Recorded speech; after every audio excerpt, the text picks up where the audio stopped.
بسم اللہ الرحمن الرحیم الحمد للہ رب العالمین والصلاة والسلام علی اشرف الانبیاء والمرسلین وعلی آلہ وصحبہ ومن تبعہم بإحسان الى یوم الدین اما بعد۔ محترم حضرات و خواتین، اللہ تبارک و تعالی آپ کو اور مجھے عافیت میں رکھے۔ اللہ تعالیٰ دنیا سے بلاؤں کو، مصیبتوں کو، پریشانیوں کو اللہ تبارک و تعالیٰ اٹھا لے، اور اللہ ہے ہر چیز پر قادر ہے، ساری کائنات کا وہی مالک ہے، سارے کائنات کے خزانے اسی کے ہاتھ میں ہیں۔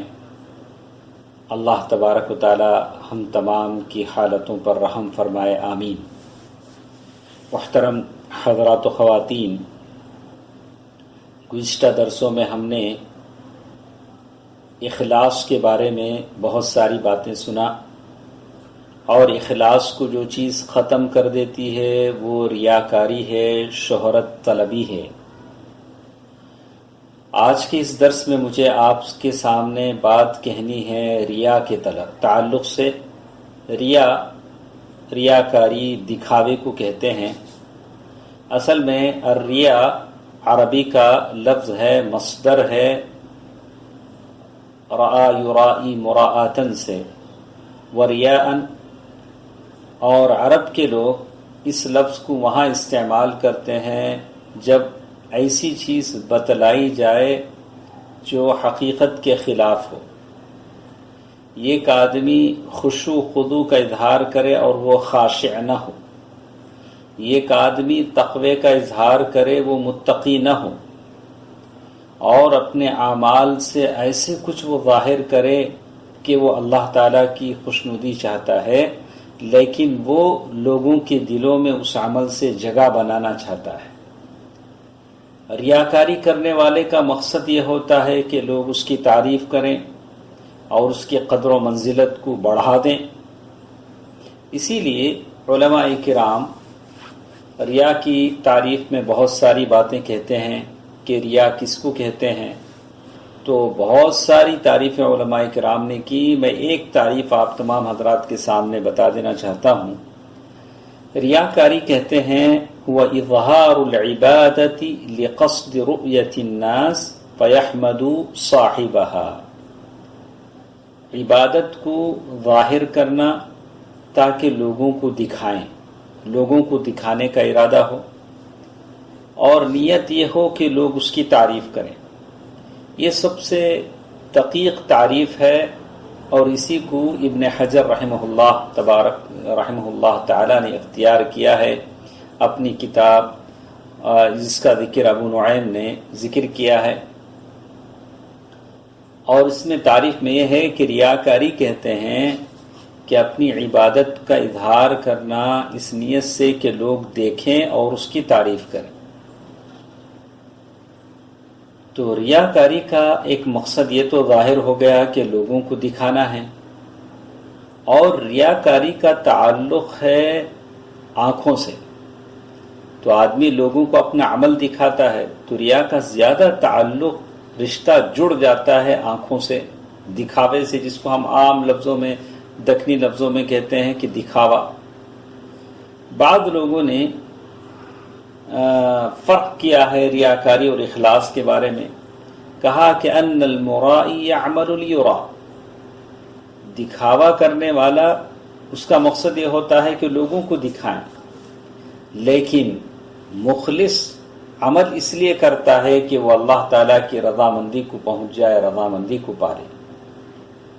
اور اسی طرح ایک فرق اور بھی ہمارے ساتھ ہے کہ ریاکاری، دکھاوے اور شہرت میں کیا فرق ہے۔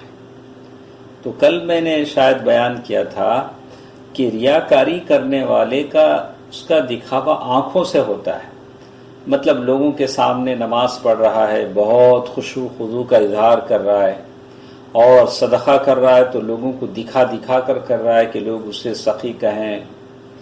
تو البتہ والسمعہ، شہرت جسے کہتے ہیں، شہرت حاصل کرنا، اس کا تعلق آنکھوں سے ہوتا ہے، کانوں سے ہوتا ہے۔ ریاکاری کا تعلق آنکھوں سے، شہرت طلب کرنے، سمعہ شہرت طلبی کا تعلق کانوں سے، جیسے کوئی شخص قرآن زور زور سے پڑھ رہا ہے، لوگوں کو سنائے، لوگ کہیں کہ بڑا کتنا اچھا قاری ہے، تو یہ سارے اعمال ہیں جو ریا اور شہرت کو بتاتے ہیں، جس سے آدمی اللہ تعالیٰ کی رضا نہیں چاہتا۔ اسی طرح اس میں سے یہ عمل بھی داخل ہے کہ آدمی یہ سوچے کہ لوگ میرے کاموں کی تعریف کریں، میرے کاموں کے بارے میں لکھیں، لوگ میرے کاموں کے بارے میں لکھیں اور لوگ میری تعریف کریں۔ تو یہ کام ایسے ہیں جو اللہ تبارک و تعالیٰ کے لیے کیے جاتے ہیں۔ اگر کسی سے کہا جائے کہ ایک انسان نماز پڑھتے ہوئے ٹہرتا ہے اور اس کے جوارح پر، اس کے جسم پر بڑی رقت طاری ہو جاتی ہے نماز کی حالت میں، ایسا ہوتا ہے کہ آدمی محسوس کرتا ہے کہ میں اللہ کے سامنے ٹھہرا ہوں، اچانک اس کے جسم پر خشوع و خضوع طاری ہو جاتا ہے، رقت طاری ہو جاتی ہے، کیا اس کو ہم ریاکاری کہیں گے؟ تو اس کا جواب یہ ہوگا کہ یہ ریاکاری نہیں ہے، یہ اس کے خشوع و خضوع کا اثر ہے جو اس کے جسم پر نظر آتا ہے، اور اس کا دل خشوع و خضوع سے بھر گیا ہے۔ یہ لوگوں کو دکھانا تو نہیں چاہتا، لیکن اس کی نماز میں اس کے خشوع و خضوع کا اثر ہے جو باہر اس کے جسم پر نظر آ رہا ہے۔ اسی لیے شیخ الاسلام رحمہ اللہ نے کہا، خشوع الجسد طبع لخشوع القلب، جسم آدمی کا اسی وقت خاشع بن سکتا ہے، خشوع خضوع آ سکتا ہے جبکہ اس کے دل میں خشوع ہو، یعنی دل آدمی کا اتنا اللہ تعالیٰ سے ڈر جاتا ہے کہ اس ڈر کا اثر اس کے جسم پر نظر آتا ہے۔ اذا لم يكن الرجل مرائيا يظهر ما ليس في قلبه، اگر آدمی کا دکھاوا نہ ہو تو کہتے ہیں کہ آدمی اگر نماز میں ٹھہرا ہے، اس کے جسم میں رقت طاری ہو جاتی ہے، تو اس کا دل کا خشوع ہے جو اس کے جسم پر اثر انداز ہوتا ہے۔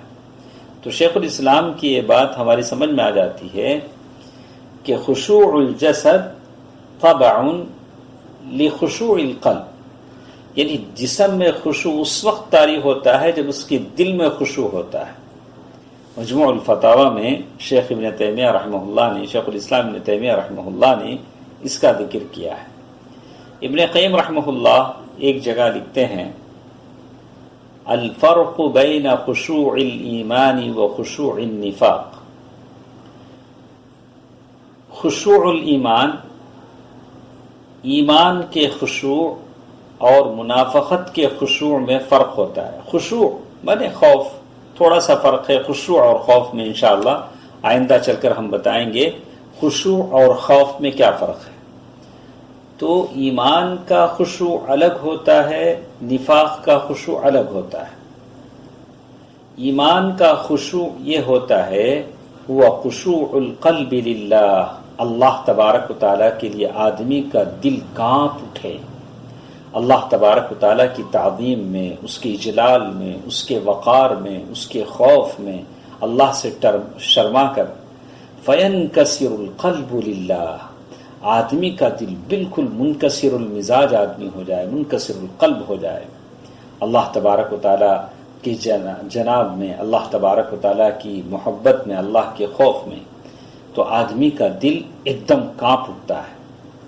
ہاں، اور جیسے دل کانپ اٹھتا ہے اسی کے ساتھ ساتھ اس کا جسم بھی کانپ اٹھتا ہے۔ وَأَمَّا خُشُوعَ النِّفَاقِ، لیکن دل کا جو خشوع ہوتا ہے اس کی کیفیت الگ ہوتی ہے۔ انشاءاللہ اس کا یہ فرق پھر ایک بار کل کے درس میں میں آپ کے سامنے بیان کروں گا کہ ایمان کا خشوع کیا ہوتا ہے اور نفاق کا خشوع کیا ہوتا ہے۔ کل پھر ایک بار اس کو ہم اعادہ کریں گے، ریپیٹ کریں گے، تاکہ آپ اور ہم اچھی طرح سمجھ سکیں اور دوسروں کو بھی ہم سمجھا سکیں۔ اللہ تبارک و تعالی مجھے اور آپ کو عمل کی توفیق دے، آمین۔ والسلام علیکم ورحمۃ اللہ وبرکاتہ۔